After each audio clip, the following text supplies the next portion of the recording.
Good morning there. We are in Ongata Rongai and we came here chasing a powerful story. Remember, October is Breast Cancer Awareness Month and we're here to listen to a story of Jacky, who's so willing to share with us her journey and her battle with breast cancer.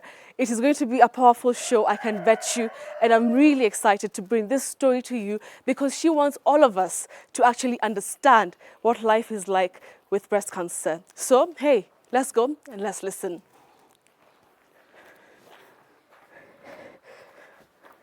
It's my pleasure. Thank you so much. Yes, karibuni Funny sana. thing is that, okay, so say hi to our Oh, hello. Use this camera. Yeah, hi. So thank you so much, Jacky, for inviting us to your home. We're super honored and privileged to be here. What made you to actually, go out? You looked for my mom where she works. Yeah. And, I found like so many missed calls from, when your mom calls you. And I found like almost like 6 missed calls, only for me to call her back. And she was just like, Betty, you have to do this story because this girl came to my office and she shared with me. And why did you feel like, people have to understand and you had to go through that length? I'm here as a voice to tell people that, yes, cancer is there, but it doesn't mean that simply because of cancer, that's the end of life. Right. So I thought like, I should speak out. And actually that's why I reached your mom and I told her, shared my story with her and told her I would love to have some time with Betty, at least share my story and encourage somebody out there, a woman like me, who is battling or maybe breast cancer or any other cancer, and tell them that it is not about, it's not death. Yeah. Karibuni. Asante. Yeah, all right, thank you so much. So let's go. Thank you. Hello. Yeah. Hodi. Hi, how are you? I'm very fine, very fine. Betty. Karibu,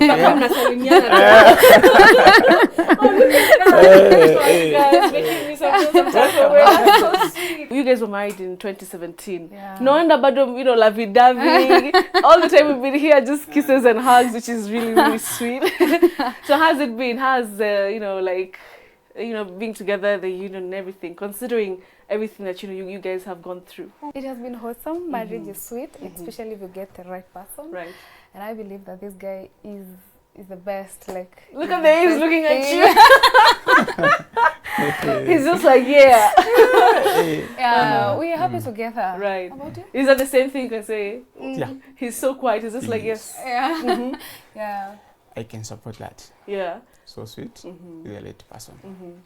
Where we start this story is that you were actually diagnosed with breast cancer stage 3 before, was it like 2 months before the wedding? Maybe you can just take us through that. Our wedding was on 30th of December, and actually it was my birthday. That is what the best gift this guy gave me. Yeah, we got married on my birthday. That's sweet.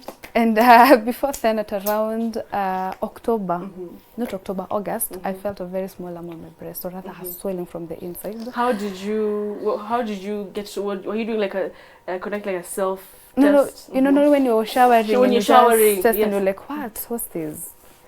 And then the following day, it's there. Then that it's there. So you become like very cautious now of what's happening. And at around September, I went to the doctors, and the doctor advised me to do a test, which is saying that I'll have to do a biopsy. A biopsy is whereby some of that swelling is taken out, and then it's taken to the lab for test. So I did the biopsy in September 2017, and the results actually were to take a whole month. So in October 16th, I went back to the hospital for the results. At that time, you're still preparing for the wedding. Yeah, wait, I was so very happy. So you still go through the emotions as a woman, the dress, River Road uko ni kuchapa, getting the best gowns. You're very excited, And actually, this day that I went to pick my results, my hubby called the Kanambia. You just go pick your results.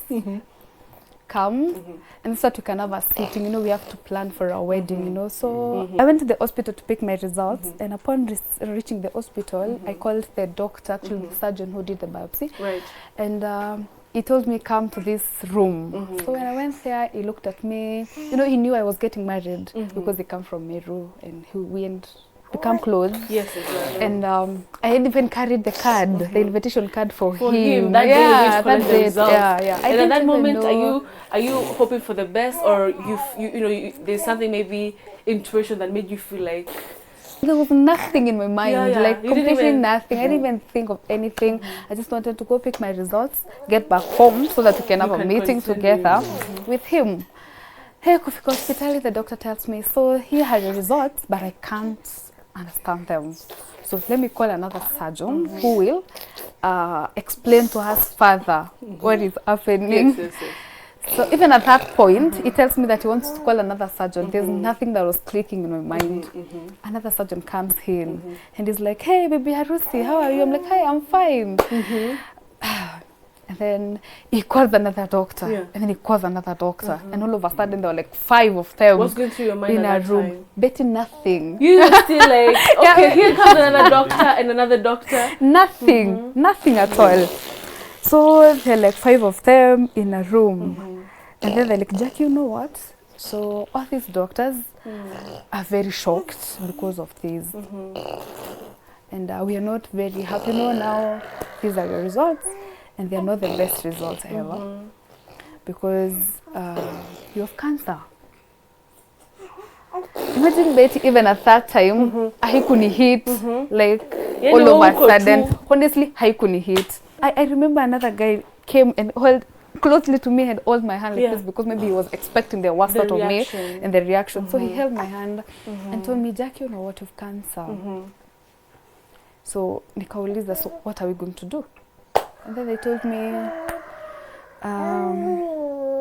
this is not a thing that you're going to decide right now. Because first of all, who do you live with? You have to come with your people so that at least you can sit down and have a sitting and talk about it, because a cancer treatment, it's not like it's not a one thing. After like 3 minutes, ndo sasa ilinikujia in my mind. What is this? So akaniambia, yeah, you've cancer. Betty, I broke down. I broke down. My husband is calling my phone. I can't pick. The doctors can't pick. He called so many times. But finally, after absorbing the shock, you know, I stayed in the hospital for around a whole 1 hour, like in shock. In fact, I slept because ilikuwa tu ngumu kuelewa. Kuna harusi Betty, alafu ndo cancer. You know, at that it is time. very difficult for me. Yeah. The doctors were like, now, whom are we going to tell these stories? I told them, I have a mom, actually the lady who was the best maid in our wedding. And so I called her, nikamuuliza, mom, where are you? Akaniambia, ametoka kupika watoto shule, so let's meet at her home. So I went kwake nyumbani. So when I went in, I broke down. You still like, hi, karibu. I broke down. And now mom knew I was going to pick my results. And now I'm coming in crying. You see? Aki, she also broke down. Like, she's a nurse. I didn't have to say anything. Even at that time, Jude ajui kitu. And were you calling her? Were you guys talking to each other like? I was just trying to call her. Yeah. She's not picking the phone.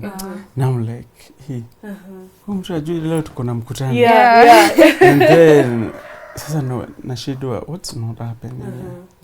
My mom called Jude that very early in the morning. What did she tell you? She told me, I want us to have breakfast together. together. I was wondering how. Yeah. How now? It's not, But I thought maybe she wanted we talk about the wedding. The wedding, yes. So I decided to go there quickly so that now I can go to my business. When I left there, she told me, now, you know, want to go to hospital, there is something we want to confirm from the doctor. So the results are not freezing. Now I was like, oh, hapa kuna kitu. But I was strong enough. So when they came, we ended up meeting with the doctors. Wakatuambia, so this lady is going through this and this, and she needs support. So in the hospital, but Jude, at that finally now you know. How did you take the news? Was it just, I can even feel it from your voice right now. Even though he's sighing, you know, like he's almost like reliving that moment. First of all, you know, those were breaking news. Was now like, my God, what will I do now? But inside myself, I felt I love this lady, and we have our wedding. There's nothing that can stop us, not even this cancer. Because she needs my support. I'm the closest person. I want now to, I felt I need to handle closer now. And the only thing that I knew is that going on with our wedding plans, that is the first treatment to her. Nikamuliza, but babe, I have cancer. Kanambia, no, not even cancer, not even anything that will separate us, not anything that will bring me, like, make me not marry on this date. Betty, that was therapeutic. Really? Yeah. Sasa ukishaambiwa uko na cancer, unajua the next thing is side effects. You know, Google, you Mr. Google lies everything and everything. Yes. So mimi niko Google side effects of chemo, nini. Kwanza hair loss. I have wedding. Becky, a wedding without hair. Oh my goodness. Yeah. You're thinking like a bride. Yeah. You think, how is it? Imagine it. Cancer was nowhere in my mind. I was like, now my wedding. So did the hair loss like start immediately, like, or it had already started but you didn't know? Becky, it does. Immediately you're put on chemo. It doesn't need to go for a week. Really? 3-4 days, your hair is down. When I was told that, Betty, I have cancer, the first thing I did is I didn't like echo the ones of the doctors. I knew, yes, doctors, you've said your part, but still there's another voice of God. We were told, you guys go, take your time, have a whole week. Yeah. Digest these things, absorb the news, and then come back to us because you need chemo like immediately. Like immediately, you need it. Me kufika home. Do you know what I did, Betty? I waited until my cousins left the house. I think it was on a Wednesday. Yeah, they left the house. Then I packed my clothes so well and left also. Then I remember once there was some time I heard people talk about Katoloni Prayer Center. I didn't know about it. So I called the lady mwenye alikuwa ananifanya nywele kumuuliza, "Hey guys, sasa hapo, you talked of Katoloni Prayer Center. Where is it?" Akaniambia ukifika Machakos town, utauliza to the motorbikes, they'll take you through. So nikatoka. I went to the mountain. Like today now Ukambani, that was my first time. So nikafika huko in the mountain, Betty, I had some good moment with God. Nikazima simu yangu, Jude wakanitafuta all over. Look, his reaction is just like, yeah. I do. Walinitafuta. Look at the distress. Nilizima simu. Sorry. So Sorry. you're calling this, you're calling your, so now I'm Jacky? calling her. Hey, ayuko nasikia bado ayuko nyumbani. Now, what is not happening here? Sawa mtu amezima simu. Unamtafuta. Wewe mwenyewe utalala. Was it for a day or 2 days? No, 3 days. 3 days. Yes. Your phone is off. Yes. And Saturday morning I called Jude and nikamwambia, "Hi babe, I'm coming home." Hivyo tu. Like, what? For 3 days. Yeah. Hujasema mahali umeenda. Just siku. I wanted to be alone, Betty. I wanted to be alone with God. And actually, after praying and having some silent time with my God, God assured me one thing, that cancer will be there. I'm not going to remove it there, but I will give you the strength to go through it. So when I came, nikamwambia, "I'm ready guys for the treatment. Tuendeni Monday." What? Nilikuwa nimekataa dawa. Nikamwambia, "Guys, nimerudi on Saturday, niko tayari kwenda dawa. So let's go. Let's do it on Monday." And it is just put in a drip, like a drip. But sasa hiyo dawa, Betty, kuingia kwa mwili, hey, it's not easy. Inaingia kwa mwili and you can just feel it through your system, like it's breaking everything and everything and everything. Actually, finally, as you wake up from that couch, you can't even walk. You're vomiting, you know. All of your system is tampered with. And for you, Jude, you know, were you there with her in that first session? Yes, and how was that for you also? She started crying. Yeah, I did. All the time. Yes. So, sasa yeye analia sana, nashindwa. Mwambie ni dawa. You have to take it. You have no option. You have to take this dawa. Naye analia mpaka daktari sasa akasema acha kwanza isikie. Now I was very mad. Yeah. Yes, he was mad at me sometimes. Now inakuwa ni kama sasa tutalundi akuje wekewe siku nyingine.